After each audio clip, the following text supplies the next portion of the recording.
ચાલો વિદ્યાર્થી મિત્રો, ધોરણ 10 ગણિત પ્રકરણ 7 યામ ભૂમિતિ લેક્ચર 4 માં તમારું સ્વાગત છે.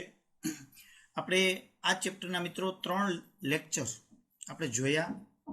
તો એ આપણા ટેક્સ્ટબુકના અભ્યાસક્રમ મુજબ જોઈએ તો સ્વાધ્યાય 7.1 એનો અભ્યાસક્રમ હતો. હવે આજે આપણે તેના પછીનો નેક્સ્ટ મુદ્દો એટલે કે બે બિંદુઓને જોડતા રેખાખંડ નું અંતઃવિભાજન. એટલે આમ તો બે વિભાજન થાય, અંત અને બાહ્ય, પણ આપણા અભ્યાસક્રમમાં બાહ્ય વિભાજન નથી, એટલે અંતઃવિભાજન છે. તો એ અંતઃવિભાજન કરતા બિંદુના યામ આપણે શોધવા છે. અંતઃવિભાજન જે ગુણોત્તરમાં થાય છે, ગુણોત્તર આપણને આપેલો હોય, અગર તો શોધવાનો હોય, આવું કાંઈક ને કાંઈક હોય. મિત્રો બરાબર સમજો તો આ મુદ્દો છે અઘરો નથી અને પરીક્ષાની અંદર પૂછાવાની પૂરી શક્યતાવાળો ગણાય. તો રેખાખંડનું અંતઃવિભાજન કોઈ કરે, કોઈ અક્ષ વડે થાય, બિંદુ વડે થાય, અક્ષ વડે થાય, એક્સ અક્ષ વાય અક્ષ વડે, તો જે બિંદુમાં છેદે એ બિંદુ વડે જ વિભાજન થયું કહેવાય. એટલે એને રેખાખંડનું અંતઃવિભાજન જ કહેવાય. તો ચાલો આપણે અહીંયા જોઈએ. જો તમને હું એક સમજૂતી એની અંદર આપું કે રીતે જો એની અંદર માનો કે આપણે બે બિંદુ લઈ લઈએ કોઈ પણ. માનો કે એ બિંદુ છે એના યામ x1 y1 છે, અને બી બિંદુ લઈએ એના યામ x2 ને y2 છે. મિત્રો આ બે બિંદુ છે, બીજું કાંઈ નહીં, માન લ્યો. એટલે બે બિંદુ કોઈ પણ જગ્યાએ હોય, માનો કે આપણે એક બિંદુ લઈ લઈએ, હાલો આ એ બિંદુ બરાબર. તો આ x1 y1, પછી આ બીજું બિંદુ હોય અહીંયા બરાબર. ધ્યાનપૂર્વક સમજવાનું છે, એક વખત સમજે જાય એટલે આ મુદ્દો છે એ સરળ છે. હાલો આ બે બિંદુ x2 y2. હવે આ બે બિંદુને હું જોડી દઉં એટલે રેખાખંડ થઈ ગયો. જો તો આ અને આ બિંદુ છે એ અને બી, તો એ બે બિંદુને આપણે જોડીએ દઈએ તો એ અને બી ને જોડતા રેખાખંડ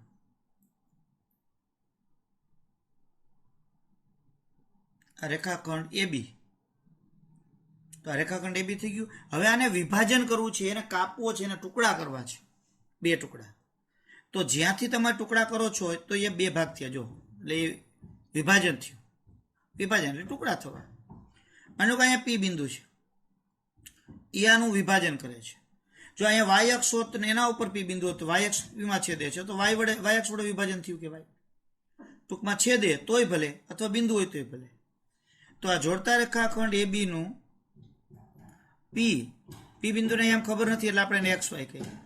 એક્સ વાય એ અંતઃવિભાજન. હવે કયા ગુણોત્તરમાં અંતઃવિભાજન કરે છે?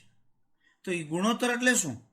તો જો અહીંયા પી છે, એ બી ના બે ટુકડા કર્યા, તો એપી અને પીબી એ બે ભાગમાં વિભાજન થયું કહેવાય, એટલે એના ગુણોત્તરમાં કહેવાય. માનો કે આનું માપ 3 હોત ને 7 હોય તો 3/7. અહીંયા 2 હોત ને 5 હોત તો 2/5. એટલું યાદ રાખો. માનો કે 10 ફૂટની લાકડી છે, તો આ બાજુના 4 ને આ બાજુના 6 ભાગ તમે રાખ્યા, તો 4/6 થયા. તો 4/6 એટલે 4/6, છેદ દૂર તો 2/3 થાય. તો 4/6 ગુણોત્તર તમે કયો તોય ભલે, 2/3 ગુણોત્તર કયો તોય ભલે. તો માનો કે 1/2 ગુણોત્તર હોય, 1/2, તો પછી ઉપર નીચે તંત્ર વડે ગુણ નાખો તો 3/6 ગુણોત્તર થઈ જાય. તો એ 1/2 ગુણોત્તર જ કહેવાય.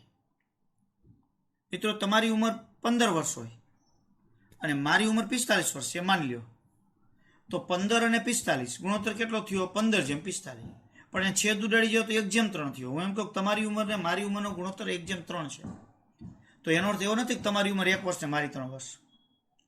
પણ ગુણોત્તર એટલે એનો અર્થ એ થયો પ્રમાણ, કે તમારી ઉંમર 1 વર્ષ તો મારી એની સામે 3 વર્ષ ગણાય.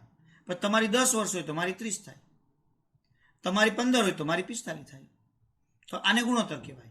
તો અહીંયા જે પી છે એ કયા ગુણોત્તરનું વિભાજન કરે છે? તો કે એપી છે પીબીમાં, એપી જેમ પીબીમાં. તો રેખાખંડ એબી નું પી એ એપી જેમ પીબી માં વિભાજન કરે છે.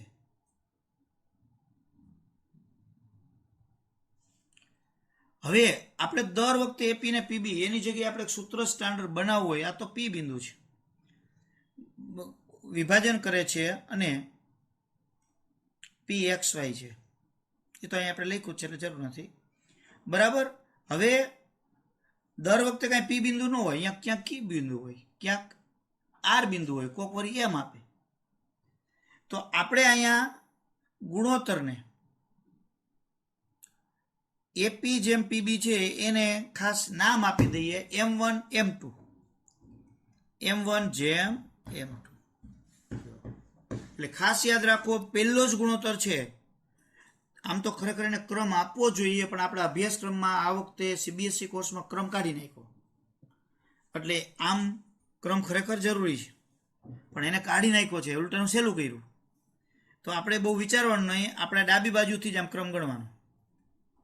તો આ પહેલો જ ગુણોત્તરનો ક્રમ છે એને M1 કહેવાનો.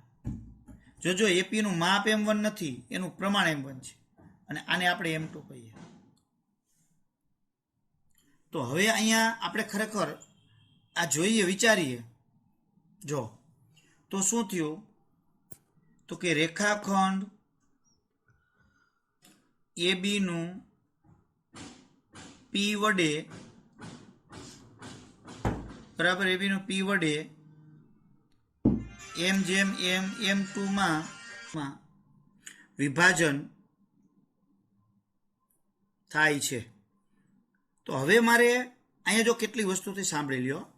એક એ બિંદુને અહીંયા, બીજા બી બિંદુને અહીંયા, ત્રીજું ગુણોત્તર અને ચોથું પી. તો એ ચારે ચારને સાંકળતો સૂત્ર આપણે બનાવવાની વાત છે. બરાબર. તો એ સૂત્ર શું થાય, બરાબર સાંભળી લેજો. તો વિભાજિત બિંદુ પી એક્સ વાય નું સૂત્ર શું થાય? જો એવું નથી કે પી શોધવું હોય તો જ આ સૂત્ર લાગે. મેં તમને કીધું આ બધી બાબતોમાંથી જે શોધવું એના માટે આ સૂત્ર લાગશે, ઓલ એન્ડ સોલ. કારણ કે તમને વિગતો બધી આપી હોય, જે શોધવાનું એ ન આપ્યું હોય એટલે મળી જાય. તો પી એક્સ વાય બરાબર શું થશે? જો બરાબર ધ્યાનપૂર્વક એક જ વખતમાં સમજાઈ જાય. આકૃતિ ફરજિયાત દોરવાની, દાખલામાં ફરજિયાત દોરી જ નાખવાની. ભલે પેનથી દોરો, ફૂટપટ્ટીની કોઈ જરૂર નથી, હાથેથી જ આ રીતે આને આમ લખવાના, આને આમ લખવાના. શોધવાનું હોય તો એક્સ વાય રહી જાય, જે શોધવાનું બાકી રહી જાય. M1 M2 ગુણોત્તર શોધવાનો હોય તો M1 M2 રહી જાય. આ રીતે લખાઈ જાય. હવે શરૂઆત ક્યાંથી થશે? આ ગુણોત્તરથી. જો પહેલો ગુણોત્તર M1, આપણે અહીંયા બિંદુ લખ્યા છે XY. તો અહીંયા પણ આના બરાબર, જો મેં વચ્ચે બરાબર લખ્યા છે, એટલે આ બિંદુ અને અહીંયા બનતું બિંદુ બે સેમ ગણાય. તો આનો એક્સિયામ ઈ જ આનો એક્સિયામ. તો ચાલો મારે પહેલા એક્સિયામ લખવો છે. તો એ એક્સિયામ લખવા માટે શું કરવાનું? સાંભળો. અહીંયા પહેલો જ ગુણોત્તર M1, બરાબર. હવે આ ગુણોત્તરના નજીકના બિંદુ કોણ?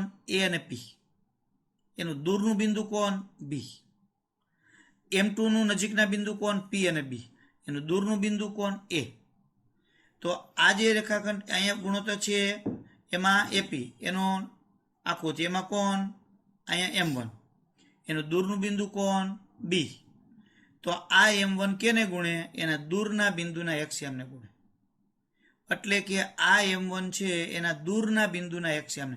આપણે અત્યારે એક્સિયામ જ શોધીશું. તો આ દૂરના બિંદુનો એક્સિયામ થયો. એટલે M1 કેને ગુણશે? X2 ને. એટલે M1 X2. જો હવે એવી જ રીતે આ M2 કેને ગુણશે? X1 ને.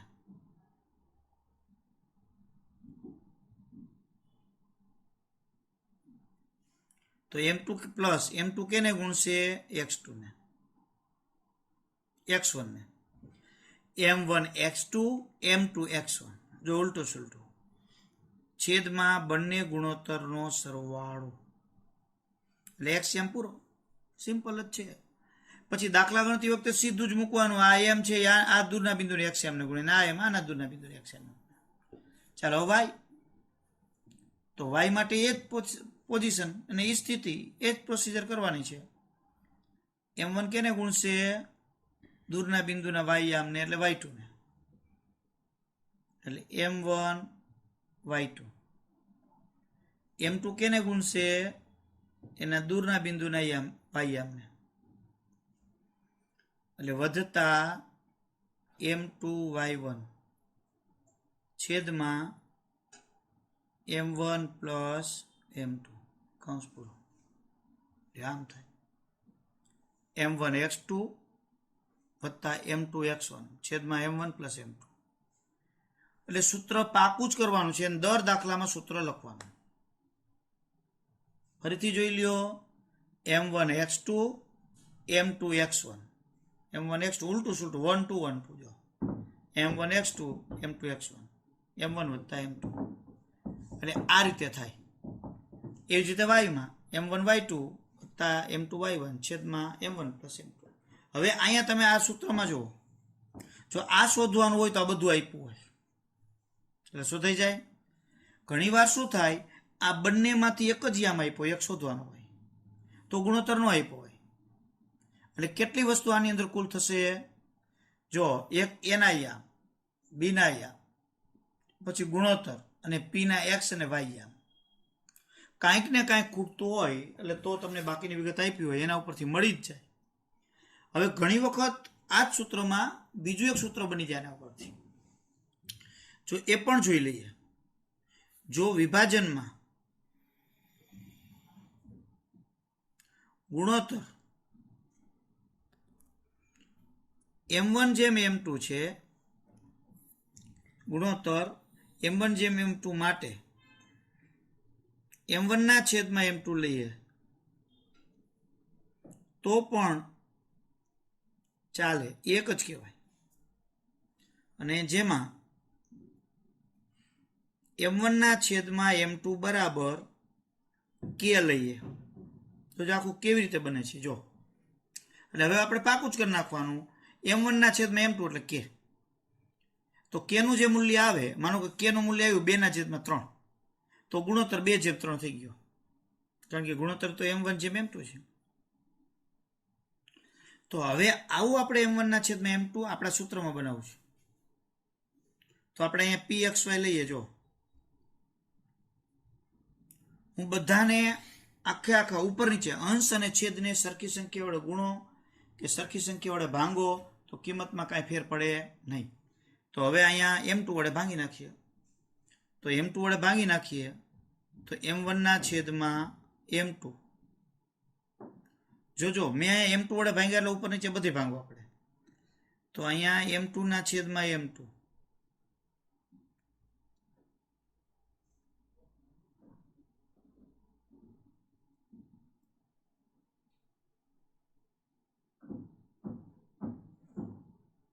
એ જ રીતે અહીંયા m1 ના છેદમાં m2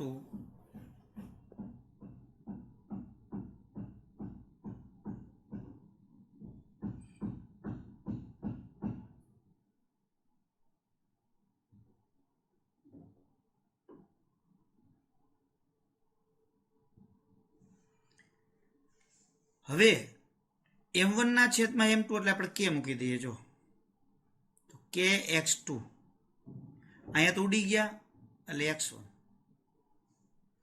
અહીંયા k અહીંયા ઉડી ગયા એટલે 1, અહીંયા k y2 અહીંયા ઉડી ગયા y1, અહીંયા k +1. તો આ સૂત્રો પણ ઉપયોગમાં લઈ શકાય. તો k એટલે આપણે યાદ રાખવાનું ગુણોત્તર થઈ ગયો. તો k x2 એટલે શું? k દૂરના બિંદુના, એટલે k અહીંયા m1 ની જગ્યાએ જ k ગણ લેવાનો, એટલે k x2 ને જ ગુણે. જોજો આ x ને, અને x1 છેદમાં k +1 k y2 + y1 છેદમાં k +1. ઘણી વખત આ સૂત્ર આપણને ઉપયોગી થઈ પડે. તમે કહો સાહેબ અમારે એનો ઉપયોગ જ નથી કરવો, અમારે આ સૂત્રથી જ બધું ચલાવી દેવું, તો ચાલે. ઘણી વખત આ સૂત્ર આપણને સરળ થઈ પડતું હોય છે. દાખલો આ સૂત્રથી જ કરવો પડશે એવું નથી. આ સૂત્રથી બધા દાખલો હોલ એન્ડ સોલ્વ થઈ જશે. પણ આપણને હેતુલક્ષીમાં કદાચ આ સૂત્ર ક્યાંક પૂછે તો આપણને ખબર પડવી જોઈએ કે આ સૂત્રથી આ રીતે આપણે ઉપયોગમાં લઈ શકાય છે. હજી પણ જેને વિભાજનનું સૂત્ર સમજાણું ન હોય તો એને વિડીયો બીજી વખત પાછો જોઈ લેવાનો, એટલે વિભાજનનું સૂત્ર આપણને આવડવું જોઈએ. હવે આપણે અહીંયા આટલો ખાસ જોઈએ કે વિભાજિત કરતા બિંદુનો એક્સ્યામ તમને પરીક્ષામાં પૂછવાનો. જો એ પણ અહીં કહી દો. હાલો, AB રેખાખંડને વિભાજિત કરતા બિંદુ PXY છે, તો આ વિભાજિત કરતા બિંદુ રહ્યા તો આપણે કહી શકીએ કે P નો એક્સયામ એટલે શું? P બિંદુનો એક્સયામ તો અહીંયા આપણે ખાસ લખવાનું M1 x2 વત્તા M2 x1 છેદમાં M1 પ્લસ M2 અને P નો વાયયામ તો M1 y2 plus M2 y1 છેદમાં M1 પ્લસ M2 જો આ રીતે લઈ શકાય, બરાબર. એટલે જ્યારે પણ આપણે આ કામ કરવું હોય ત્યારે આ કામ આપણે આ રીતે લઈ શકીએ. ચાલો હવે આપણે આ સૂત્રના ઉપયોગથી દાખલાઓ કેવી રીતે ગણી શકાય એ આપણે જોઈએ. જો મિત્રો આપણે એક આ દાખલો ગણીએ, બરાબર જોજો, એટલે એક દાખલામાં આપણને મોટા ભાગે બધું આવડી જાય. જો શું કીધું છે, A અને B બિંદુ આપ્યા છે અને AB નું એટલે અહીં રેખાખંડ લખો કે ન લખો એ કાંઈ હવે CBSEમાં એ બધું નીકળી ગયું. AB નું 3:2 ગુણોત્તરમાં વિભાજિત કરતા બિંદુને આમ શોધો લ્યો. તો પહેલા જ તમારે એની આકૃતિ દોરી નાખવાની, જો પેનથી જ, બરાબર, આમ વ્યવસ્થિત. A અહીંયા 3 અને -6 લખી જ નાખવાના. પછી B અને અહીંયા -2 અને -1. હવે વિભાજિત બિંદુને ગમે તે તમે નામ આપી દો, M P કે જે કાંઈ, આપણે માનો કે P આપી, એને આમ શોધવાના છે એટલે એને XY કહી દેવાનું. ગુણોત્તર કેટલો છે? 3:2 એટલે પહેલો ગુણોત્તર 3 ને બીજો 2. આ લખી જ નાખવાનું, બરાબર. હવે એક વિધાન લખવાનું દર વખતે, એ આનું વર્ણન એક જ લીટી થાય. કોણ છે રેખાખંડ? તો કે AB. તો આપણે લખીએ રેખાખંડ AB નું કેના વડે? તો કે P વડે. PXY આપણે નામ આપ્યું છે. P વડે 3:2 માં વિભાજન થાય છે. અથવા તો રેખાખંડ AB નું P/3 વડે બિંદુ PA 3:2 માં વિભાજિત કરે છે, તો એનું વિભાજન થાય છે. જે લખો તે આપણી રીતે લખી નાખવાનું. ફરજિયાત આમાં આવે એવું એનું હોય. પહેલા P બિંદુ, ચાલો PXY એ રેખાખંડ AB ને 3:2 માં વિભાજિત કરે છે, તોય ચાલે. ચાલો હવે આપણે સૂત્ર મૂકવાનું. PXY. હવે અહીંયા તમારે K વાળું સૂત્ર મૂકવું હોય તો હેલું થઈ જાય, પણ K વાળું સૂત્ર મૂકવું હોય તો તમારે વિભાજન અહીંયા જે લખો છો એ K/1 માં ગુણોત્તર લખવાનો થાય. અને K ની જગ્યાએ કેટલા? M1/M2 એટલે 3/2/1 થાય. અને જો એમ ન મૂકવું હોય ને આપણે સૂત્ર આજે ફાવે આપણને M1 x2 વત્તા M2 x1 છેદમાં M1 પ્લસ M2 પછી M1 y2 વત્તા M2 y1 છેદમાં M1 પ્લસ M2. હવે આપણે આ સૂત્ર મૂક્યું છે. સૂત્રમાં કોણ M1 ને કોણ M2 ને કોણ x1 ને x2 કાંઈ જોવા જવાનું હોય. આ તમે આકૃતિ દોરી નાખી છે એટલે એમાં બધું હલેન્સો લાવી જાય. જો હવે આ 3 કેને ગુણે? એના દૂરનું બિંદુ એટલે B ના એક્સયામને, 3 - 2 પૂરું. હવે 2 નો વારો, તો 2 કેને ગુણે? એના દૂરના એક્સયામને, 2 3 ને ગુણે. જો છેદમાં બંને ગુણોત્તરનો સરવાળો, પૂરું. હવે y માટે તો 3 એના દૂરના વાયયામને એટલે 1 ને ગુણે -1 ને, 2 કેને ગુણે? -6 ને, છેદમાં 3 વત્તા 2.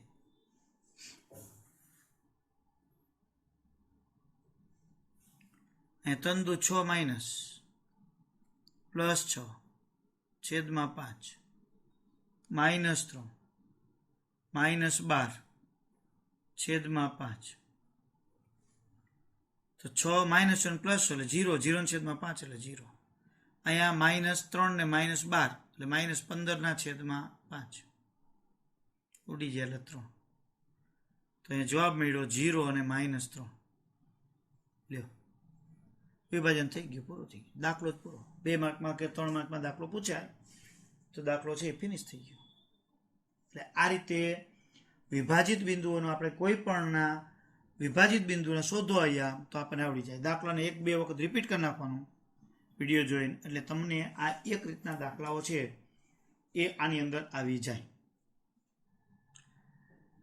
જો મિત્રો હવે ઘણી વખત શું બને કે ગુણોત્તર છે એ તમને ડાયરેક્ટલી ન આપે. આપણે આ દાખલો ઉપરનો ગણ્યો હતો, જો એમાં શું હતું, તમને એ બી બિંદુ અને ગુણોત્તર આપી દીધું. તમે આકૃતિ દોરી તો જોયું કે આ એ અને બી બિંદુ અને ગુણોત્તર, જો ગુણોત્તર તમને શું કીધું હતું, એ બીનું 3/2 વિભાજન કરે છે, એટલે તમે 3 ને 2 મૂકી દીધા.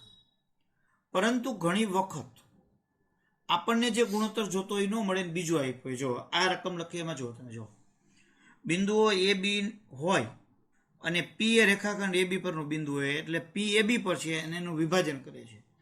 તો પી ના આયામ શોધો. તો આપણે જો અહીં આકૃતિ દોરીએ, જો બરાબર જોજો, આમાં લોચા પડે એ 3 અને -6, બી -2 અને -1. અહીંયા આપણે એ બી રેખાખંડ થયો.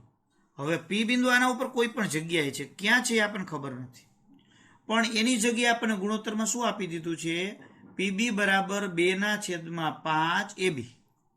તો એના ઉપરથી આપણે ગુણોત્તર બનાવવાનો થાય. તો આપણે અહીંયા લઈએ,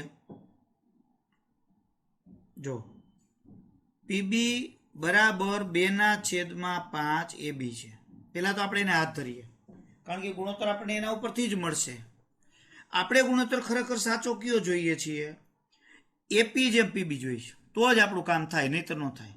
તો આમાં એપી ક્યાં નથી, તો પીબી આપ્યો છે અને એબી આપ્યો છે. તો આપણે એપી ને પીબી જોઈએ છે, તો પીબી આપ્યો છે, એપીની જગ્યાએ એબી આપ્યો છે. તો હવે આપણે એપી ના છેદમાં પીબી મેળવવા પડે. તો આપણે અહીંયા શું કરશું, જો પીબી આ એબી ને છેદમાં લઈ લો, તો સામે શું વધ્યું, 2/5. હવે મારે પીબી જે છેદમાં જોઈએ ને, એપી છેદમાં પીબી જોઈએ. જો ગુણોત્તર આપણે જોઈએ એપી જેમ પીબી, તો આને વ્યસ્ત કરી નાખું, એબી ઉપર લઈ લો ને પીબી નીચે. તો અહીંયા વ્યસ્ત કરવું પડે, 5/2. તો હવે મારે પીબી નીચે આવી ગયો, તો એ ગુણોત્તર રેડી થઈ ગયો. જો ઉપર મારે એપી જોઈ છે, એબી નહીં. તો બરાબર જુઓ, એબી એટલે કોણ આખું, અને એપી એટલે કોણ આટલું.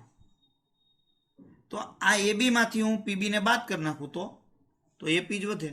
જો અહીંયા સમજવા જેવું છે, એબી માંથી હું પીબી ને બાદ કરું તો એપી વધે. તો ઉપર એબી છે, તો ચાલો આ એબી, એમાંથી હું બાદ કેને કરું છું, પીબી ને. તો પીબી ક્યાં, નીચે છે. તો અંશની અંદર, અહીંયા અંશમાં, આ અંશમાંથી હું છેદને બાદ કરું છું, કરી શકાય. એવી જ રીતે છેદમાંથી અંશને પણ બાદ કરી શકો, ગમે તેમાંથી ગમે તે. આ બેમાંથી કોઈ પણ સ્થાને ગમે તેમાંથી ગમે તેને બાદ કરી શકો. મેં અંશમાંથી જ છેદને બાદ કર્યા. શું કામ, એ બી માઇનસ પીબી કરું તો એ પી મળી જાય. તો આખો એ બી છે, એમાંથી હું પીબી ને કાઢી નાખું, તો અંશમાંથી મેં છેદ બાદ કર્યા. તો આ રીતે અંશમાંથી છેદ બાદ કરો કે છેદમાંથી અંશને બાદ કરો કોઈ પણ સ્થાને, એને વિયોગ પ્રમાણ કહેવાય. વિયોગ એટલે બાદબાકી. તો મેં અહીંયા અંશમાંથી છેદ બાદ કર્યા. છેદનું કાંઈ કરવું છે ના, એ ભલે આપણે જોઈએ છે, તો કાંઈ નહીં. તો જે અહીંયા મેં પદ્ધતિ અપનાવી, જે ક્રમની બાદબાકી કરી, જેમાંથી જેને બાદ કર્યા, એ જ ક્રમ, એ જ પદ્ધતિ આ બાજુની સાઈડમાં મારે કરવી જ પડે. તમે કહો સાહેબ એ બાજુ નથી કરવી, એમ ન ચાલે, કારણ કે તો જ સમાને સમાન ગુણોત્તર રહે.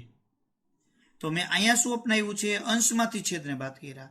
તો અહીંયા ઈ જ થાય, તો કે અંશ એટલે 5, એમાંથી છેદ એટલે 2 બાદ. છેદમાં તો કાંઈ કહી નથી, એમનો જ. કોઈના મનમાં વિચારે સાહેબ મારે કાંઈ કહેવાય સરવાળો કરવાની જરૂર હોય કરી શકો, તો અંશ ને છેદનો સરવાળો, તો સામે જ કરવું પડે. તો સરવાળો કરો તો એને યોગ કહેવાય, એને યોગ પ્રમાણ. આ બાદબાકી એટલે વિયોગ. કોઈ એમ કે સાહેબ અંશમાં અંશ અને છેદનો સરવાળો કરી, અને છેદમાં અંશમાંથી છેદ બાદ કરી, ઉપર સરવાળો નીચે બાદબાકી હાલે, તો યોગ પ્રમાણ.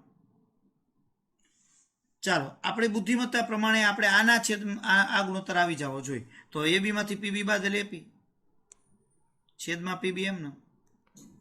તો 5 માંથી 2 જાય એટલે 3 અને 2. જો હું હોમવર્કમાં આવા ગુણોત્તરવાળા દાખલા આપીશ તમને, તો ત્યારે લોચો ન થાય, ત્યારે સમજી લેવાનું કે કયો ગુણોત્તર આપ્યો છે ને હવે કયો મેળવવાનો છે. એ આપણી બુદ્ધિમત્તા પ્રમાણે, કારણ કે સ્થિતિ બદલાતી હોય થોડી. તો આ રીતે હવે આપણને ગુણોત્તર મળી ગયો. નવનીતની અંદર તમે જોશો તો દાખલો આ રીતે ગણ્યો નથી, એને બંને બાજુ એક બાદ કરીને પછી વળી લસા લીધો છે, તો અહીં વસ્તુ આ પછી આવી જાય. પણ આ રીતે ડાયરેક્ટ તમે મૂકી શકો યોગ પ્રમાણની અંદર.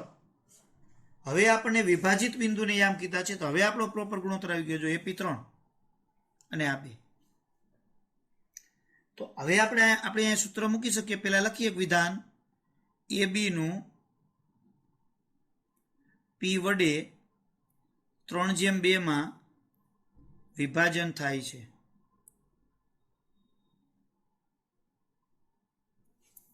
તો એ 3/2 માં વિભાજન થાય છે. તો રેખાખંડ AB નું P 3/2 માં વિભાજન કરે છે. તો P ના યામ આપણે લખીએ PXY. તો M1x2 પ્લસ M2x1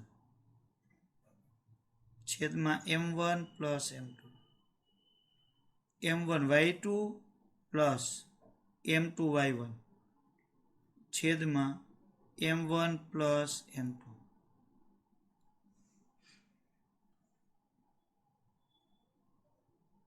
તો હવે M1 એટલે કોણ? 3 કેને ગુણે? 2 ને, -2 ને.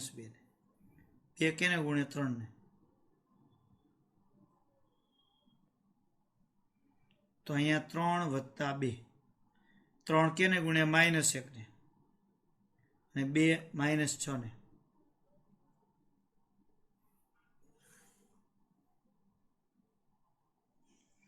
આ રીતે આગળ જોઈએ તો -6 અને +6 એટલે 0 થઈ જશે. 0 છેદમાં કોઈ પણ સંખ્યા 0. -3 અને -12 છેદમાં 5 તો 0. -15 છેદમાં 5 એટલે 0 અને -3. આપણે ઉપરનો દાખલો ગણ્યો તે જ હતો, પણ ગુણોત્તર એક આપણે મેળવવો પડ્યો. તો આવા દાખલાઓ છે એ તમારી ચોપડીની અંદર આપ્યા છે. સ્વાધ્યાય 7.2 માં 8મો દાખલો છે. ત્યાર પછી જે ગુણોત્તર ખાલી શોધવાનું છે એમાં પહેલો દાખલો હતો. એટલે એક એક તમને ચોપડીના દાખલાઓ નથી આનંદ, જો કંઈક આવરી લઉં છું, પણ એ લેસનમાં તમારો હોય છે, આવી તો જાય જ. એટલે આ રીતે આપણને ગુણોત્તર ન આપ્યો યોગ્ય, તો યોગ્ય ગુણોત્તર બનાવવાનો અને પછી વિભાજનના સૂત્ર વડે આપણને વિભાજિત બિંદુના યામ છે શોધવાના થાય. ચાલો મિત્રો, હવે રેખાખંડનું મધ્ય બિંદુને યામ લેવાના છે. તો વિભાજિત બિંદુના યામ ઉપરથી જ મધ્ય બિંદુને યામ થાય. મધ્ય બિંદુ એટલે શું? રેખાખંડનું વચ્ચોવચનું બિંદુ. તો રેખાખંડને કયા ગુણોત્તરમાં વિભાજિત કરે? તો કે 1/1. તો 1/1 માં ગુણોત્તર વિભાજિત કરે તો આપણું વિભાજનનું સૂત્ર શું થઈ જાય? જો આપણે અહીં લઈએ કે AB નું મધ્ય બિંદુ PXY છે, એટલે કે મધ્ય બિંદુ છે એને આપણે ઓલા ગુણોત્તર આપણે આને એમ કહી દઈએ બસ. મધ્ય બિંદુ MXY છે, એટલે કે MA AB ને 1/1 માં વિભાજિત કરે. જો આ રેખાખંડ AB,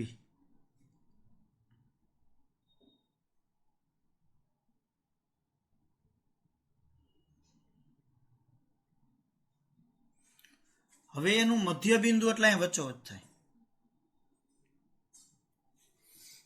તો જ મધ્ય બિંદુ કહેવાય. આ બે સરખા જ, ગુણોત્તર 1/1. તો એ બિંદુને યામ શું થાય આપણે શોધવા. ચાલો, તો અહીંયા આપણે લખીએ જો એમ XY. તો M1x2 એટલે 1 છે x2 ને ગુણે, એટલે આપણે ગુણીએ 1x2 વત્તા 1x1 ને ગુણે છેદમાં 1 વત્તા 1. એ જ રીતે M1y2 એટલે 1y2 ને ગુણે 1y1 ને ગુણે છેદમાં 1 વત્તા 1. તો હવે મધ્ય બિંદુને યામ આપણે શું થઈ ગયા જો બરાબર. તો અહીંયા x2 વત્તા x1 છેદમાં 2, y2 વત્તા y1 છેદમાં 2. તો હવે અહીંયા આપણે ખાસ યાદ રાખો x2 વત્તા x1 એટલે શું થયું? બેયના એક્સયામનો સરવાળો. પછી પહેલા x2 લ્યો પછી x2 લ્યો, શું ફેર પડે? તો x1 વત્તા x2 જ કહી શકાય છેદમાં 2, અને y1 વત્તા y2 કહી શકાય છેદમાં 2. ટૂંકમાં મધ્ય બિંદુના યામ લેવા હોય તો ગુણોત્તર 1:1 થાય. એટલે એ પછી ગુણોત્તર હવે આપણે ધ્યાન નથી લેવાનો, થઈ ગયો. તો બંનેના એક્સયામનો સરવાળો છેદમાં 2, સરાસરી કાઢવાની. અહીંયા 5 હોય ને અહીંયા 3 હોય તો 5 ને 3 8, 8 ભાગ્યા 2 એટલે 4 થાય. જો અહીંયા x 4 આવે.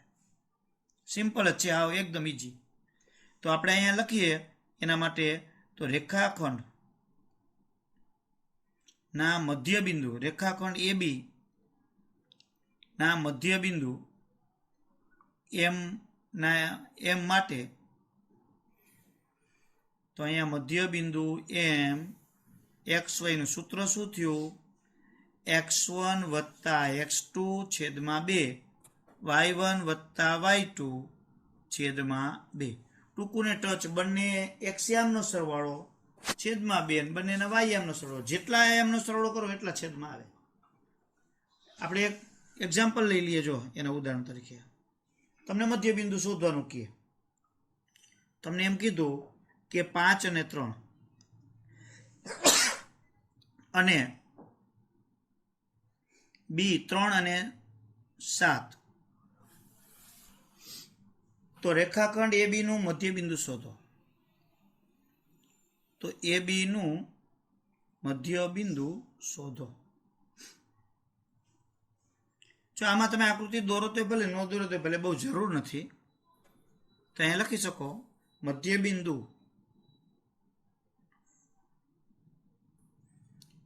M XY. તો આનું સૂત્ર શું થાય? x1 વત્તા x2 છેદમાં 2 અને y1 વત્તા y2 છેદમાં 2. તો x1 અને x2 કોણ? તો a અને b ના એક્સયામનો સરવાળો છેદમાં 2 અને બંનેના વાયયામનો સરવાળો છેદમાં 2. તો 5 ને 3 8 ના છેદમાં 2 એટલે 4, 4 ને 3 7 ના છેદ 4 ને 3 7 ને 3 10, 10 ના છેદમાં 2 એટલે 5. તો આ મધ્ય બિંદુને અહીંયા મળી ગયા 4 ને 5 લ્યો. એક માર્કમાં પૂછાય. હવે ઘણી વખત તમને AB છે એમાંથી કોઈને કોઈ યામ ખૂટતો હોય અને તમને શોધવાનું આપે તો આપણને મળી જાય. બરાબર, વચ્ચેનો દાખલા આવશે એટલે ખબર પડી જશે. પછી આ AB એ કોઈ વર્તુળના તમને વ્યાસના અંત્ય બિંદુ હોય, વ્યાસાંત બિંદુઓ, વ્યાસના અંત્ય બિંદુઓ, અને તમારે એનું કેન્દ્ર શોધવાનું હોય. તો કેન્દ્ર એ વ્યાસનું મધ્ય બિંદુ થાય. તો વર્તુળનું કેન્દ્ર શોધવાનું હોય. માનો કે તમને અહીંયા હું કહી દઉં, જો આ વર્તુળ છે, બરાબર, અહીંથી જુદું છે. આ એક કોઈ પણ બિંદુ છે P અને Q, એનું કેન્દ્ર છે બરાબર M. તો હવે તમને અહીં કીધું હોય 2 અને 3 છે અને અહીંયા તમારે 6 અને -1 છે. તો અહીંયા તમારે આનું મધ્ય બિંદુ શોધી લેવાનું. આ બંનેનો સરવાળો 6 ને 2 8 ભાગ્યા 2 એટલે 4 અને 3 અને -1 સરવાળો કરો એટલે 2 થાય. જો બાદબાકી થઈ જાય એટલે એના છેદમાં 2 એટલે 1. તો આ રીતે વર્તુળનું કેન્દ્ર એ વર્તુળ આ વ્યાસ છે એનું મધ્ય બિંદુ થાય. તો વ્યાસના અંત્ય બિંદુ જે આપ્યા છે એનું મધ્ય બિંદુ શોધવાનું થાય. એટલે આ રીતે આપણે કોઈ પણ મધ્ય બિંદુને એમ શોધવા હોય તો શોધી શકીએ. હવે મધ્ય બિંદુના નો ઉપયોગ કરી અને આપણે બીજા ઘણા બધા દાખલાઓ છે શોધી શકીએ. એવું નથી કે આ એક જ દાખલો થાય. હવે જો અહીંયા તમને બીજો એક ઉદાહરણ આપી દઉં. તમને એમ કીધું છે કે એ બિંદુ છે તમને આપ્યા છે 7 અને y, જોજો. બી બિંદુ આપ્યા છે x અને 3 છે. હવે એ બી નું મધ્ય બિંદુ M 3 અને 0 છે. તો x અને y શોધો. ચાલો, તો આ દાખલો આપણે ગણવો છે. તો એ બી નું મધ્ય બિંદુ M છે. તો આપણે મધ્ય બિંદુ M હવે ડાયરેક્ટ જ આપણે અહીં મૂકીએ મધ્યબિંદુ એમ કેટલું છે 3 અને 0 જો હેતુલક્ષી મેં 1 માર્કમાં પૂછવાનું એટલે સૂત્ર એમ અહીંયા સૂત્ર તમને કીધું હોય તો અહીંયા તમને એ અને બી ને એવું આપે એક્સ વાય નું આપે અને આપ્યું હોય તો કાંઈ એમાં કાંઈ આપણે ચિંતા કરવાની નથી આપણે સીધું સૂત્ર મૂકવાનું તો એમ કેનું મધ્યબિંદુ છે એ બીનું તો એના એક્સિયામનો સરવાળો એ અને બી એના એક્સિયામનો સરવાળો છેદમાં 2 બંનેના વાયયામનો સરવાળો છેદમાં 2 હવે વચ્ચે બરાબર છે એટલે આનો એક્સિયામ નાનો એક્સિયામ બે સરખા હોય આનો વાયયામ નાનો વાયયામ સરખા હોય તો સરખાવીએ તો 3 બરાબર આનો 3 એક્સિયામ 3 તો આનો એક્સિયામ 7 + x છેદમાં 2 આ 3 દુ 6 બરાબર 7 + x 7 આ બાજુ જાય તો બાદ થઈ જાય તો આપણને x બરાબર કેટલા મળી ગયા -1 અને 0 બરાબર y + 3 છેદમાં 2 તો 2 આ 0 નો ગુણ એટલે 0 y બરાબર 3 બજાય એટલે -3 એટલે x બરાબર -1 અને y બરાબર -3 આ રીતે આપણને એ બંનેના છે એ જવાબ મળે ચલો મેં અહીં એક સ્વાધ્યાય 7.2 દાખલા 2 ની રકમ લખી છે જો બિંદુઓ આ તમને 2 આપ્યા છે ને જોડતા રેખાખંડના ત્રિભાગ બિંદુઓને યામ શોધો ત્રિભાગ એટલે 3 સરખા ભાગ કરતા હોય ને ત્રિભાગ કહેવાય તો આપણે આ દાખલો ગણવો છે તો એને 3 સરખા ભાગ કરવાના હોય તો ચાલો આપણે અહીં પહેલા આકૃતિ દોર નાખીએ જો ત્રિભાગ છે એટલે મોટી આકૃતિ દોરીએ એ બિંદુ 4 અને -1 બી બિંદુ -2 અને -3 એટલે એ 4 ને -1 થયા બી -2 ને -3 થયા તો આને જોડતા રેખાખંડના ત્રિભાગ બિંદુઓને યામ આપણે મેળવવા છે તો એના 3 ટુકડા કરતા હોય બિંદુની યામ તો આપણે એ સરખા 3 ટુકડા થવા જોઈએ જો આ 1 2 અને 3 ત્રણે 3 સરખા તો આપણે આને પી બિંદુ કહીએ અને આને ક્યુ બિંદુ કહીએ તો 3 સરખા ટુકડા થયા એટલે ત્રણેયનો ગુણોત્તર 1 1 થાય તો આપણે અહીંયા લખીએ જો લખવાનું કરું એ બી ને ત્રિભાગતા બિંદુઓ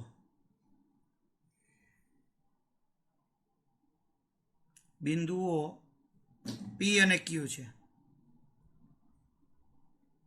જેનો ક્રમ આપણે જેનો ક્રમે લખી નાખી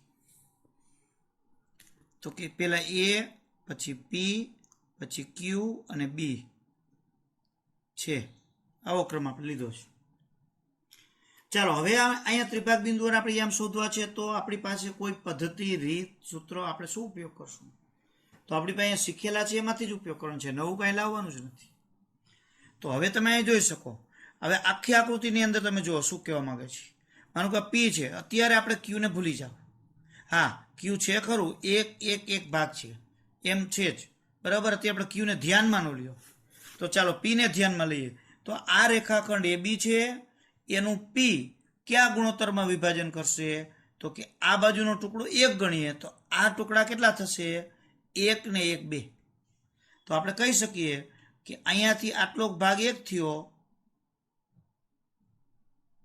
બરાબર આટલો ભાગ આ 1 તો અહીંયાથી પછી આટલો ભાગ છે એ 2 થાય તો આપણે શું કહી શકીએ કે અહીં પી એ બી નું 1/2 માં વિભાજન કરે છે તો અહીંયા પી એ બી નું 1/2 માં વિભાજન કરે છે તો આપણે વિભાજિત સૂત્ર મૂકી દઈએ pxy m1 x2 m2 x1 સૂત્ર તો બોલવાનું અને સાથે સાથે તમારે એકવાર તો લખવાનું દરેક દાખલામાં તો જ પાકું થાય નહીતર સૂત્ર નહીં આવડે m1 y2 અને m2 y1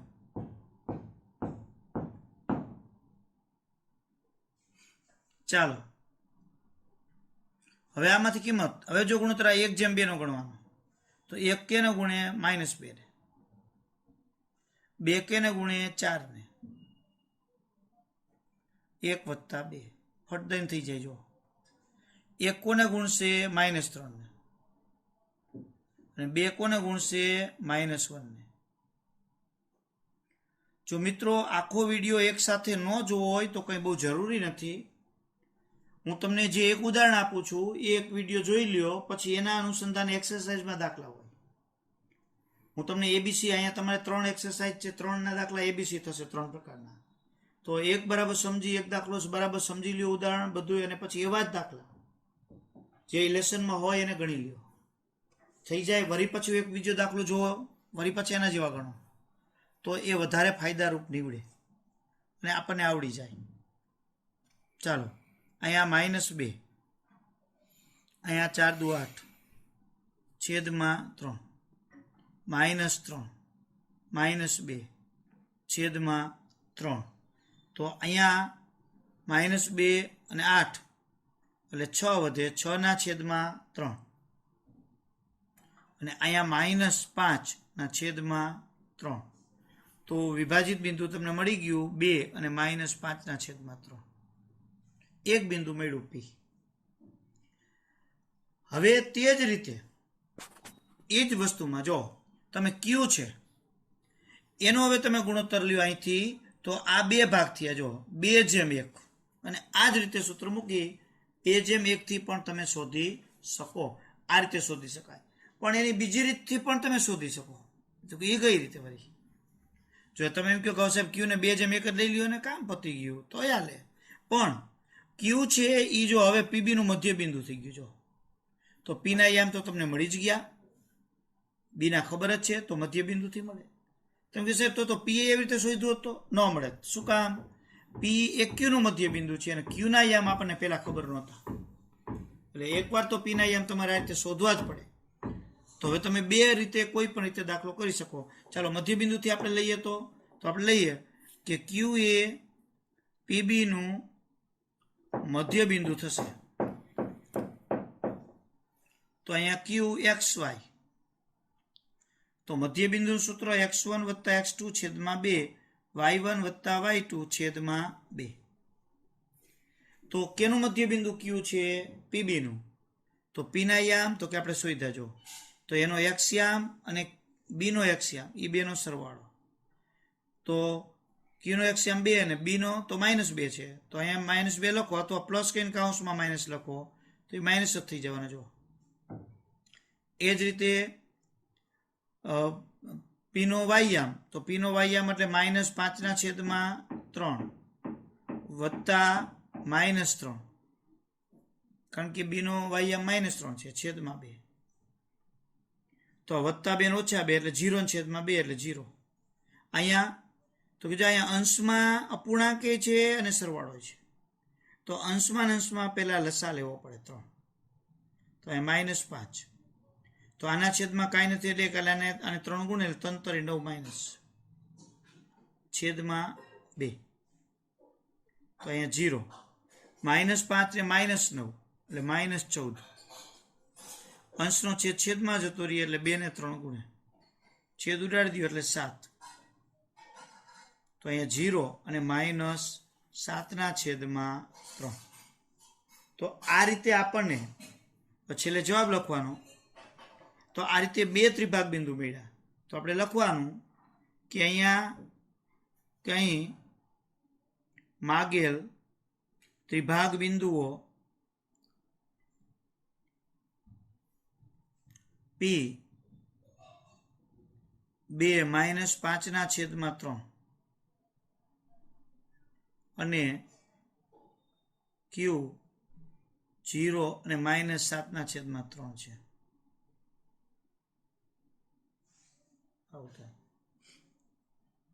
તો આ રીતે આપણને અહીંયા ત્રિભાગ બિંદુઓ છે શોધી શકાય. હજી વિભાજનના સૂત્રોના ઉપયોગ ઘણા બધા બાકી છે, કારણ કે હજી તો આપણે સીધા જ ઉપયોગ લીધા, સીધો જ વિભાજનના સૂત્રનો ઉપયોગ થયો. હવે વિભાજનના સૂત્રો ઉપરથી ગુણોત્તર શોધવાનો, ખૂટતા યામ છે એ શોધવાના, એવા બધા દાખલાઓ એ આપણે આના પછીના લેક્ચરની અંદર જોશું. અત્યારે આ સીધા જેનો ઉપયોગ, ત્રિભાગ બિંદુઓના યામ શોધવાના એવા દાખલા થોડી પ્રેક્ટિસ તમે કરશો, પછી જ આગળ આપણે એને ગણશું. આટલું આપણે રહેવા દઈએ.